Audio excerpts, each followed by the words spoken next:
नमस्कार दोस्तों, आपके अपने चैनल हमारे संस्कार में आपका बहुत बहुत स्वागत है। आज हम आपके लिए लेकर आए हैं पौष मास कथा अध्याय 1। लेकिन उससे पहले अगर आप चैनल पर नए हैं और अभी तक चैनल को सब्सक्राइब नहीं किया है तो प्लीज़ हमारे चैनल को सब्सक्राइब करें, वीडियो को लाइक करें, ज़्यादा से ज़्यादा शेयर करें ताकि इन कथाओं के श्रवण का लाभ और लोगों को भी मिल सके। बेल आइकन को दबाना ना भूलें ताकि हमारी आगे आने वाली हर वीडियो की जानकारी आपको नोटिफिकेशन के जरिए मिल जाया करे।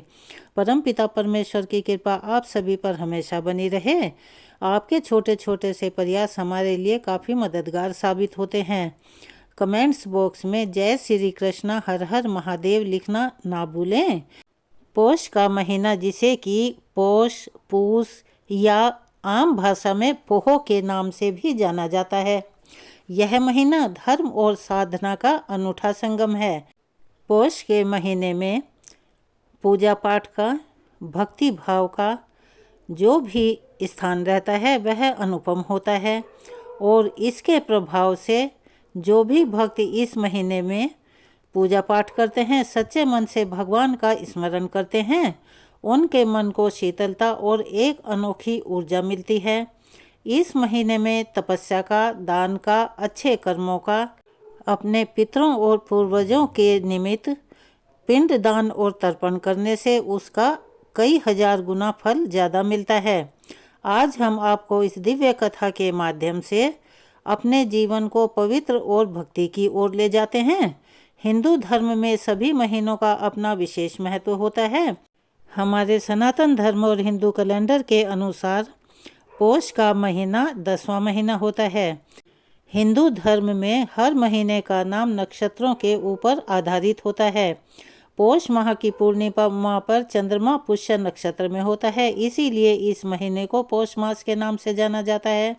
इस पवित्र मास में पिंडदान और तर्पण करने से पितरों का आशीर्वाद मिलता है, जीवन में सभी शुभ फलों की प्राप्ति होती है। इस महीने में सूर्यदेव की पूजा करने से व्यक्ति को तेज, बल और बुद्धि प्राप्त होती है। इस महीने में यदि पितरों का विधि पूर्वक पिंडदान किया जाए तो पितरों को वैकुंठ प्राप्त होता है और पितृदोष से छुटकारा भी मिलता है। वैसे तो भगवान को बहुत सारे नामों से जाना जाता है, जैसे गोपाल, मनमोहन, गिरधर, माधव, केशव, मुरलीधर, लेकिन भक्त जिस नाम को सबसे ज़्यादा पसंद करते हैं, यानी कि सबसे ज़्यादा मानते हैं, वह है भक्तवत्सल, जिसका अर्थ होता है जो अपने भक्तों के स्नेह प्रेम भाव पर बहुत जल्दी रीझ जाएं और अपने भक्तों के छोटे से प्रयास पर और उनकी निष्कपट भक्ति भावना को देखकर नंगे पैर दौड़े चले आते हैं।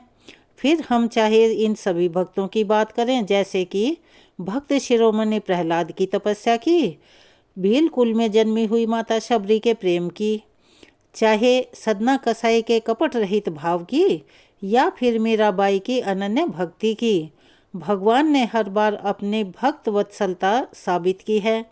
जैसे कि अपने भक्तों की पुकार सुनते ही वह दौड़े चले आते हैं। और आज की इसी कड़ी में गजेंद्र मोक्ष की एक अद्भुत कथा सुनाने जा रहे हैं। प्राचीन समय की बात है, द्रविड़ देश में एक पांडव वंशी राजा राज्य किया करते थे, जिनका नाम इंद्रद्युम्न था। वे भगवान की आराधना और भक्ति भाव में ही अपना सारा समय बिताया करते थे। यद्यपि उनके राज्य में चारों ओर सुख शांति फैली हुई थी, प्रजा प्रत्येक रीति से संतुष्ट थी, प्रसन्न थी, फिर भी राजा इंद्रद्युम्न अपना समय राजकार्य में बहुत ही कम दे पाते थे।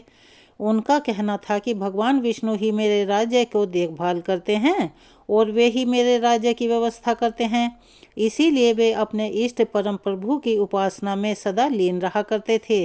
राजा इंद्रद्युम्न के मन में आराधना की लालसा बढ़ती ही चली गई। इस कारण एक बार वे राज्य को त्याग कर मलय पर्वत पर रहने लगे। तब उन्होंने अपना वेश तपस्वियों जैसा बना लिया। उनके सिर के बाल भी बड़े होकर जटाओं के जैसे हो गए और वे लगातार पर ब्रह्म परमात्मा की आराधना में लीन रहते थे। उनका मन और प्राण हरि के चरणों में हमेशा तल्लीन रहा करते थे। इसके अलावा उन्हें संसार की कोई भी वस्तु अच्छी नहीं लगती थी, यहाँ तक कि उन्हें राजकोष, प्रजा तथा पत्नी आदि किसी प्राणी या पदार्थ की याद ही नहीं आती थी। एक बार की बात है, राजा इंद्रद्युम्न प्रतिदिन की तरह स्नान आदि से निवृत्त होकर सर्व समर्थ प्रभु की उपासना में लीन थे। उन्हें बाहरी संसार का कुछ भी ध्यान नहीं था। संयोगवश उसी समय महर्षि अगस्त्य अपने समस्त शिष्यों के साथ वहां पर आ गए, लेकिन ना पाद्य ना अर्घ्य ना स्वागत, मौन प्रति तथा इंद्रद्युम्न परम प्रभु के ध्यान में निमग्न थे, जिस कारण महर्षि अगस्त्य क्रोधित हो उठे और उन्होंने क्रोधवश होकर राजा इंद्रद्युम्न को श्राप दे दिया। इस राजा ने गुरुजनों से शिक्षा नहीं ग्रहण की है और अभिमान वश परोपकार से निवृत्त होकर यह मनमानी कर रहा है। ऋषियों का अपमान करने वाला यह राजा हाथी के समान जड़ बुद्धि है, इसीलिए इसे घोर अज्ञान में हाथी की योनि प्राप्त हो। महर्षि अगस्त्य भगवत भक्त इंद्रद्युम्न को यह श्राप देकर वहां से चले गए। राजा इंद्रद्युम्न ने भी इसे श्री भगवान का मंगलमयी विधान समझकर प्रभु के चरणों में सिर रख दिया। शेर अवधि में 10 सहस्त्र योजन लंबा चौड़ा और ऊंचा त्रिकुट नामक पर्वत था। वह पर्वत बहुत ही सुंदर और श्रेष्ठ था। उस पर्वतराज त्रिकुट की तराई में ऋतुमान नामक भगवान वरुण का क्रीड़ा कानन था। उसके चारों ओर सुंदर दिव्य वृक्ष सुशोभित थे। वे वृक्ष सदा ही पुष्पों और फलों से लदे रहा करते थे। उसी क्रीड़ा कानन ऋतुमान के पास में पर्वत श्रेष्ठ त्रिकुट के गहन वन में हाथियों के साथ अत्यंत शक्तिशाली और अति पराक्रमी गजेंद्र रहा करता था। एक बार की बात है, गजेंद्र अपने साथियों सहित प्यास लगने के कारण बहुत बेचैन हो गया और वह कमल की गंध से सुगंधित वायु को सूंघकर एक मन को लुभाने वाले विशाल सरोवर के तट पर जा पहुंचा। गजेंद्र ने उस सरोवर के निर्मल शीतल और मीठे जल में प्रवेश किया। पहले तो उसने जल पीकर अपनी प्यास बुझाई, फिर उसी जल में स्नान करके उसने अपनी थकान मिटाई। इसके बाद उसने जल में क्रीड़ा आरंभ कर दी। वह अपने सूंड में जल भरकर उसकी फुहारों से हाथियों को स्नान करवाने लगा। लेकिन तभी अचानक मस्ती में डूबे गजेंद्र ने सूंड उठाकर चिल्लाना शुरू कर दिया। पता नहीं किधर से एक मगरमच्छ ने आकर उस गजेंद्र का पैर पकड़ लिया। गजेंद्र ने अपना पैर छुड़वाने के लिए अपनी पूरी ताकत लगा दी, लेकिन उसका वहां पर वश ही नहीं चल रहा था। उस मगरमच्छ के मुंह से उसका पैर नहीं छूट पा रहा था।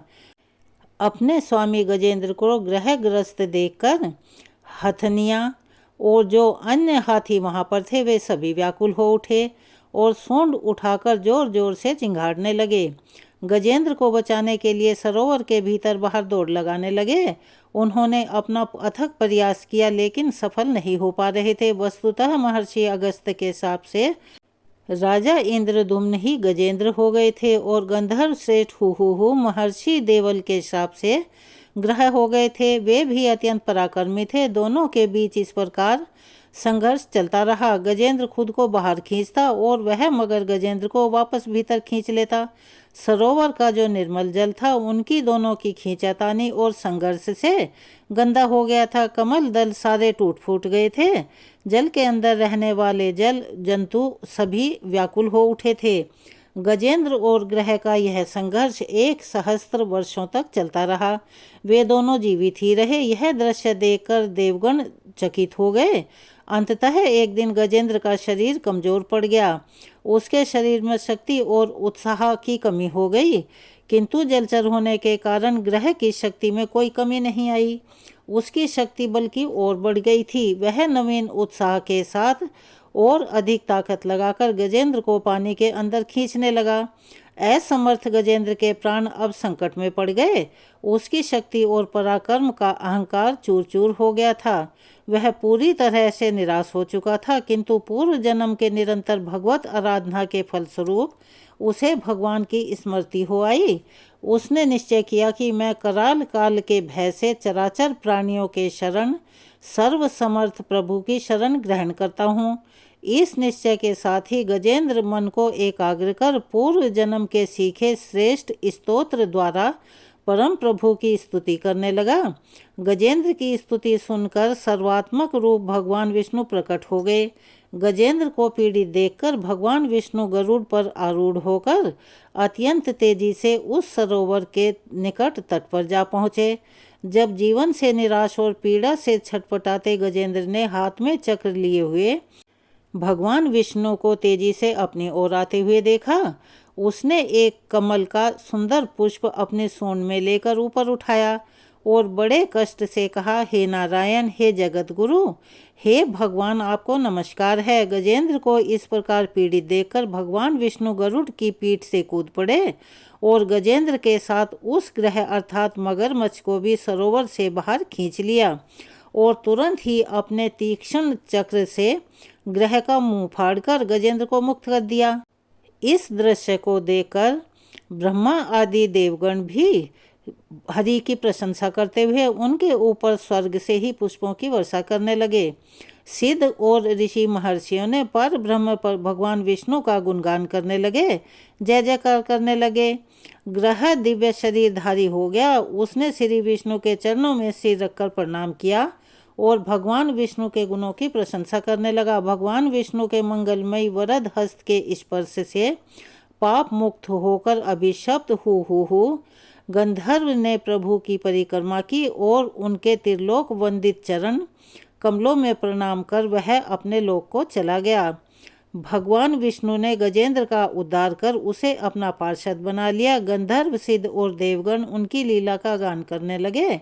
गजेंद्र की स्तुति से प्रसन्न होकर भगवान विष्णु ने सबके समक्ष कहा, प्यारे गजेंद्र, जो लोग ब्रह्म मुहूर्त में उठकर तुम्हारी की हुई स्तुति से मेरा स्तवन करेंगे, उन्हें मैं मृत्यु के समय निर्मल बुद्धि का दान करूंगा। ऐसा कहकर भगवान विष्णु ने पार्षद रूप में गजेंद्र को साथ लिया और गरुड़ पर आरूढ़ होकर वे अपने दिव्य धाम यानी कि बैकुंठ लोक को चले गए। तो यह थी गजेंद्र मोक्ष की कथा। चलिए अब हम आपको सुना रहे हैं पौष मास कथा अध्याय 1।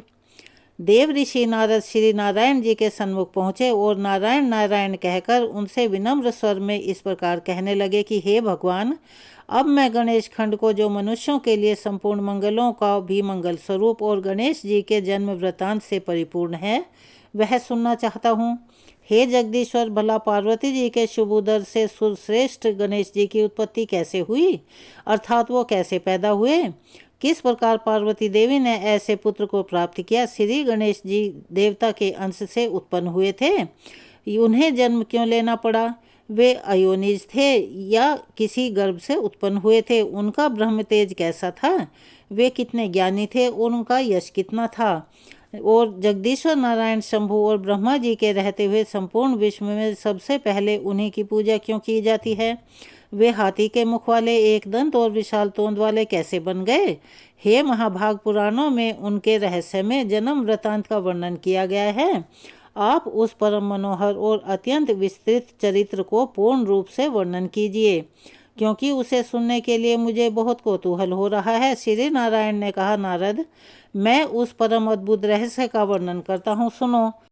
वह पाप संताप का हरण करने वाला, संपूर्ण विघ्नों का नाश करने वाला, समस्त मंगलों का दाता, सार रूप निखिल श्रुतियों के लिए मनोहर सुखप्रद, मोक्ष का बीज और पापों का जड़ सहित नाश करने वाला है। दैत्यों द्वारा पीड़ित हुए देवताओं की तेज राशि से उत्पन्न हुई देवी ने दैत्य समुदाय का संहार कर डाला। फिर वे दक्ष की कन्या होकर प्रकट हुई यानी कि जन्म लिया। उस समय उन देवी का नाम सती। उन्होंने अपने स्वामी अर्थात शिवजी की निंदा होने के कारण योग के द्वारा अपने शरीर का परित्याग कर दिया था और फिर शैलराज की प्रिय पत्नी मैना के पेट से पैदा होकर पर्वतराज ने उन पार्वती जी का विवाह शंकर जी के साथ करा दिया। तब महादेव जी उन्हें साथ लेकर निर्जन वन में चले गए। वहाँ बहुत लंबे समय तक शंकर जी और पार्वती जी का विहार चलता रहा। एक लंबे इंतजार के बाद जब देवताओं ने आकर विहार से विरक्त होने के लिए प्रार्थना की, उनकी प्रार्थना को स्वीकार कर भगवान शंकर विरक्त हो गए। उस समय महादेव जी का शुक्र भूमि पर गिर पड़ा, जिससे स्कंद कार्तिकेय उत्पन्न हुए। तब पार्वती जी ने श्री शंकर जी से एक श्रेष्ठ पुत्र के लिए प्रार्थना की, जिस पर महादेव जी ने कहा, पार्वती, मैं उपाय बताता हूँ, ध्यान से सुनो, उससे आपका कल्याण होगा, क्योंकि त्रिलोकी में उपाय करने से कार्य सिद्धि होती ही है। मैं आपसे जिस उपाय का वर्णन करूंगा वह संपूर्ण अभिष्ट सिद्धियों का बीज रूप, परम मंगलदायी और मन को हर्ष प्रदान करने वाला है। वरान ने आप श्री हरि की आराधना करके व्रत आरंभ करो। 1 वर्ष तक इस व्रत का अनुष्ठान करना पड़ेगा। इस व्रत का नाम पुण्य कर महाकठोर बीज कल्पतरु के समान अभीष्ट सिद्धि करने वाला है। उत्कृष्ट सुखदायक पुत्र प्रद यानी के पुत्र देने वाला, समस्त संपत्तियों को देने वाला है। हे प्रिय, जैसे नदियों में गंगा, देवताओं में श्री हरि, वैष्णवों में मैं अर्थात शिव, देवियों में तुम, वर्णों में ब्राह्मण, तीर्थों में पुष्कर, पुष्पों में पारिजात, पत्रों में तुलसी दल, पुण्य प्रदान करने वालों में एकादशी तिथि, वारों में पुण्यप्रद रविवार, मासों में मार्गशीर्ष, ऋतुओं में वसंत, वत्सरों में संवत्सर, युगों में कृत, युग पूजनीय में विद्या पढ़ाने वाले गुरुजनों में माता, आपत्ति जनों में साध्वी पत्नी, विश्वस्त जनों में मन, धनों में रत्न, प्रिय जनों में पति, बंधु जनों में पुत्र, वृक्षों में कल्पतरु, फलों में आम, फल वर्षों में भारतवर्ष, वनों में वृंदावन, स्त्रियों में शत्रुपा, पुरियों में काशी, तेजस्वियों में सूर्य, दैत्यों में बलि, साधुओं में प्रहलाद, दानियों में दधीची, अस्त्रों में ब्रह्मास्त्र, चक्रों में सुदर्शन चक्र, मनुष्यों में राजा रामचंद्र और धनुर्धारियों में लक्ष्मण श्रेष्ठ हैं। तथा जैसे श्री कृष्ण सबके सर्वाधार, सब प्राणियों में सेवनीय, सबके बीज रूप तथा सभी वस्तुओं के सार रूप हैं, उसी प्रकार यह पुण्य व्रत सभी व्रतों में श्रेष्ठ है। इसीलिए महाभाग्य तुम इस व्रत का अनुष्ठान करो। यह तीनों लोकों में दुर्लभ है। इस व्रत के पालन से ही तुम संपूर्ण वस्तुओं का सार रूप पुत्र प्राप्त करोगी। इस व्रत के द्वारा संपूर्ण प्राणियों के मनोरथ सिद्ध करने वाले श्री कृष्ण की आराधना की जाती है, जिनके दर्शन से मनुष्य अपने करोड़ों पितरों के साथ मुक्त हो जाता है। जो मनुष्य विष्णु मंत्र ग्रहण करके श्री कृष्ण की सेवा करता है, वह भारतवर्ष में अपने जन्म धारण को सफल कर लेता है। उस का जन्म सार्थक हो जाता है। वह अपने पूर्वजों का उद्धार करके निश्चय ही वैकुंठ लोक में जाता है और श्री कृष्ण का पार्षद होकर सुखपूर्वक आनंद का उपभोग करता है। वह भक्त अपने भाई, बंधु बांधव, अपनी पत्नी और अपनी समस्त पीढ़ियों का उद्धार करके श्री हरि के परम पद को प्राप्त हो जाता है। इसीलिए हे गिरजे, तुम इस परम दुर्लभ विष्णु मंत्र को ग्रहण करो और उस व्रत काल में इस मंत्र का जप करो, क्योंकि यह पितरों की मुक्ति का कारण है। ऐसा कहकर भगवान शंकर गिरिजा के साथ तुरंत ही गंगा तट पर गए और उन्होंने प्रसन्नतापूर्वक कवच और स्तोत्र सहित मनोहर विष्णु मंत्र पार्वती जी को बतलाया। हे मुने, उसके बाद उन्होंने पार्वती जी से पूजा की विधि और नियमों का भी वर्णन किया। श्री नारायण कहते हैं, नारद पुण्य व्रत का विधान सुनकर पार्वती जी का मन प्रसन्न हो गया। फिर उन्होंने व्रत की संपूर्ण विधि के विषय में प्रश्न करना शुरू कर दिया। देवी पार्वती जी बोली, हे नाथ, आप वेद वेताओं में श्रेष्ठ, करुणा के सागर और परात्पर हैं। हे दीन बंधुओं के इस व्रत का सारा विधान मुझे बतलाइए। प्रभु, कौन कौन से द्रव्य और फल इस व्रत में उपयोगी होते हैं? इसका समय क्या है और किस नियम का पालन करना होता है? इसमें आहार का क्या विधि विधान है? इसका क्या फल मिलता है? यह सभी मुझसे अर्थात विनम्र सेविका से वर्णन कीजिए। और साथ ही एक उत्तम पुरोहित पुष्प एकत्रित करने के लिए, एक ब्राह्मण सामग्री जुटाने के लिए और व्रतियों को भी नियुक्त कर दीजिए। इसके अलावा और जो भी व्रत के लिए उपयोगी वस्तुएं हैं जिन्हें मैं नहीं जानती हूँ, वह सब भी आप उपलब्ध करा दीजिए, क्योंकि स्त्रियों के लिए स्वामी ही सब कुछ प्रदान करने वाला होता है। स्त्रियों की 3 अवस्थाएं होती हैं, कुमारी, युवा और वृद्धा। कुमारी अवस्था में पिता, युवा अवस्था में पति और वृद्धा अवस्था में पुत्र सब तरह से पालन करने वाले होते हैं। तब श्री महादेव जी ने कहा, देवी, मैं इस व्रत की विधि, नियम, फल और व्रत में उपयोगी द्रव्यों और फलों का वर्णन करता हूँ, ध्यान से सुनो।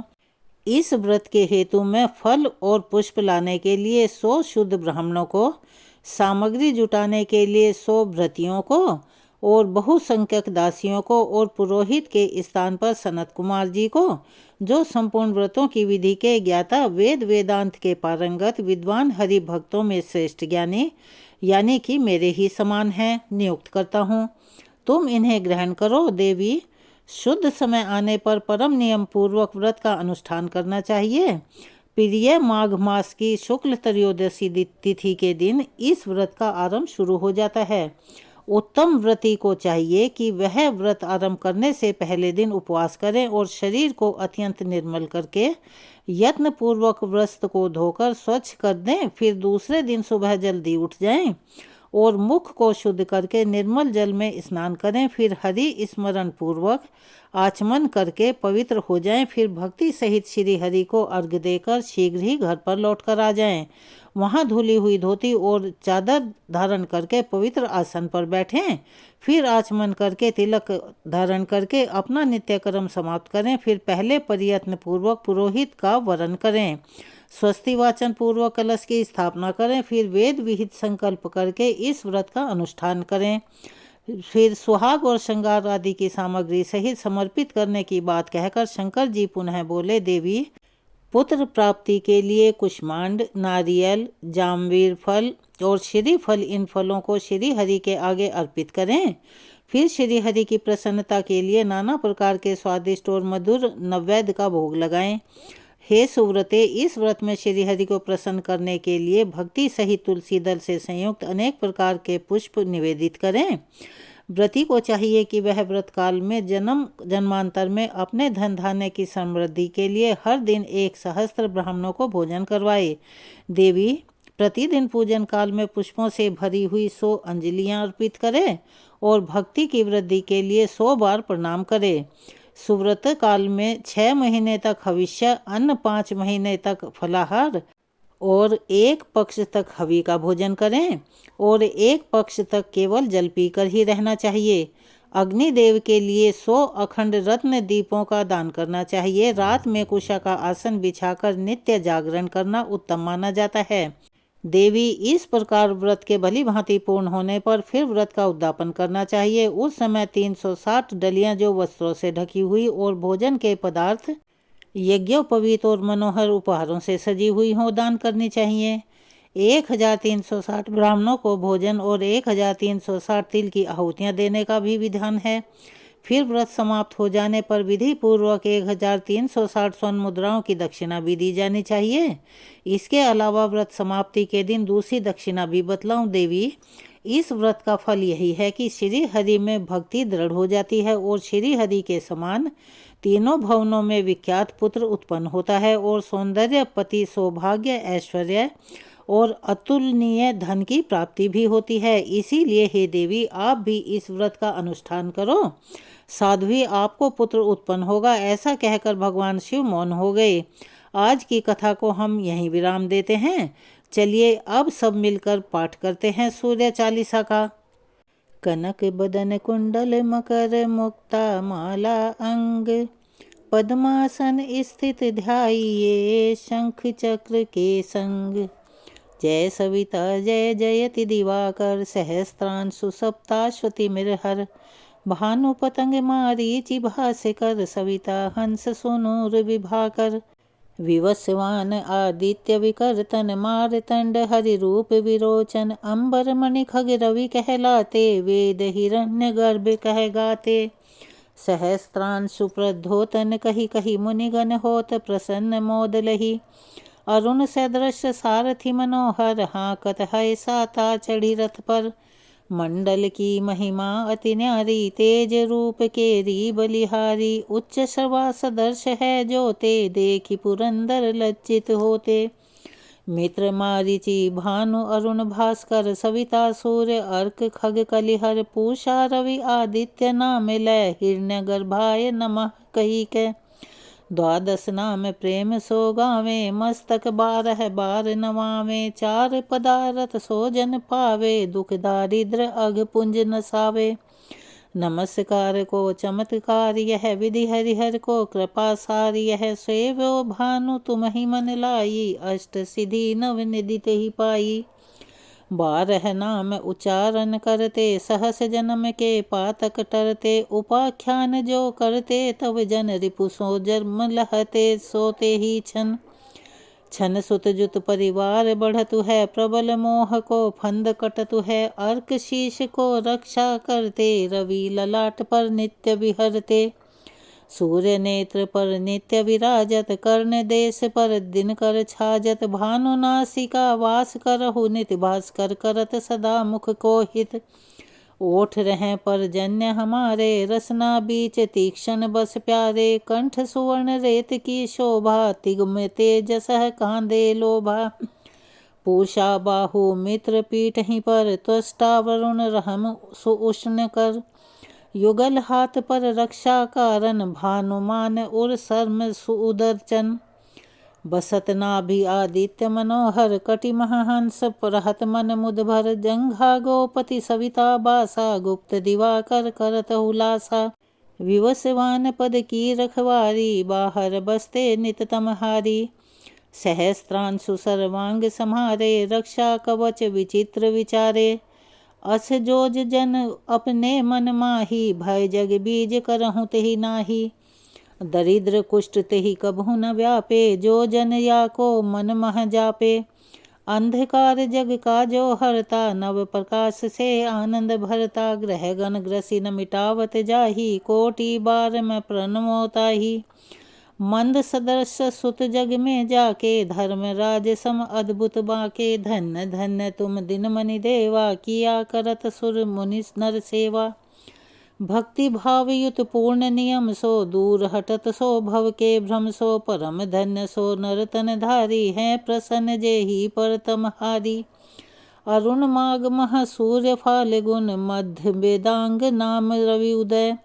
भानु उदय बैसाख गिनावे, ज्येष्ठ इंद्र आषाढ़ रवि गावे। यम भादो आश्विन हिमरेता, कार्तिक होत दिवाकर नेता। अगहन भिन विष्णु है पूसहि, पुरुष नाम रवि है मल मासहि। भानु चालीसा प्रेम युक्त, गावहि जे नर नित्य। सुख संपत्ति लहै विविध, होई सदा कृत कृत्य। यहाँ पर सूर्य चालीसा समाप्त होती है। अगर आप हमारे चैनल पर नए हैं और अभी तक आपने चैनल को सब्सक्राइब नहीं किया है, आप सभी से निवेदन है प्लीज़ हमारे चैनल को सब्सक्राइब करें, वीडियो को लाइक करें, ज़्यादा से ज़्यादा शेयर करें और बेल आइकन को दबाना ना भूलें, ताकि हमारी आगे आने वाली हर वीडियो की जानकारी आपको नोटिफिकेशन के ज़रिए मिल जाया करे। अपना सहयोग और प्यार हमें ऐसे ही प्रदान करते रहें। कमेंट्स बॉक्स में जय श्री कृष्ण हर हर महादेव लिखना ना भूलें। धन्यवाद।